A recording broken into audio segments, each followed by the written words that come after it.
ആരോഗ്യമന്ത്രി വീണ ജോർജിന്റെ ഭർത്താവ് ജോർജ് ജോസഫ് ആരോപണ വിധേയനായ കൊടുമൺ റോഡ് അലൈൻമെന്റ് വിവാദത്തിൽ കോൺഗ്രസിന്റെ പ്രതിഷേധം. ശ്രീകുമാരൻ ചേരുന്നുണ്ട് വിവരങ്ങളുമായി പത്തനംതിട്ടയിൽ നിന്ന്. ശ്രീത്ത്, നേരത്തെ അവിടെ സ്ഥലമളപ്പ്, അതുപോലെ പരസ്യമായ വാക്കേറ്റം, നാടകീയമായ രംഗങ്ങൾ, ഇതൊക്കെ നേരത്തെ നമ്മൾ കണ്ടതാണ്. ഇപ്പോൾ കോൺഗ്രസിന്റെ പ്രതിഷേധം എന്തിനാണ്?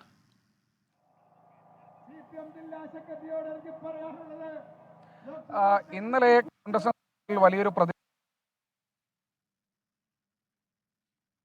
െതിരെ ഈ ഒരു ഘട്ടത്തിൽ CPM രംഗത്ത് വന്നിരുന്നു.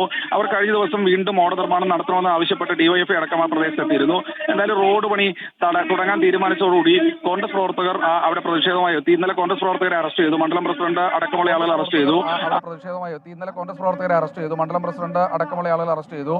ഇതിനെതിരായാണ് ഇപ്പോൾ ഈ പ്രദേശ സംഭവ സ്ഥലത്തേക്ക് ഒരു മാർച്ച്, പോലീസ് സ്റ്റേഷൻ സമീപത്തേക്ക് ഒരു മാർച്ച് ഇപ്പോൾ കോൺഗ്രസ് നടത്തിയിരിക്കുന്നത്. ആദ്യഘട്ടത്തിൽ ബാരിക്കേഡ് ഭേദിക്കാൻ പ്രവർത്തകർ ശ്രമിച്ചു. അതിനുശേഷം ഇപ്പോൾ പഴകുളം മധു, KPC ജനറൽ സെക്രട്ടറി, സംസാരിച്ചുകൊണ്ടിരിക്കുകയാണ്. അവർ പറയുന്നത് ഓട നിർമ്മാണത്തിനോ റോഡ് നിർമ്മാണത്തിനോ എതിരല്ല, പക്ഷേ ജൂലൈ 1 വരെ ഇത്തരത്തിൽ നിർമ്മാണ പ്രവർത്തനം വേണ്ട എന്ന് പറഞ്ഞിടത്ത് എന്തിനാണ് ധൃതി പിടിച്ച് ഇങ്ങനെ ഓട നിർമ്മാണം നടത്തുന്നത്? അത് മന്ത്രി വീണ ജോർജിന്റെ ഭർത്താവ് ജോർജ് ജോസഫിനെ സംരക്ഷിക്കാനാണെന്നാണ്. ജോർജ് ജോസഫ് പക്ഷേ ഇത് പൂർണ്ണമായി നിഷേധിക്കുകയാണ്. അദ്ദേഹം പറയുന്നത് തന്റെ സ്ഥലത്ത് എന്തെങ്കിലും തരത്തിൽ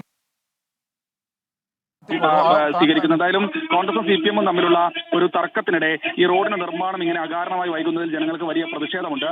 ഈ റോഡ് വലിയ മോശമായി തന്നെ കിടക്കുകയാണ്. എന്തായാലും കോൺഗ്രസിന്റെ പ്രതിഷേധം തുടരുകയാണ്. ഇന്ന് വൈകിട്ട് ഒരു വിശദീകരണ യോഗവും കോൺഗ്രസ് ഈ വിഷയത്തിൽ വിളിച്ചു ചേർത്തിട്ടുണ്ട്.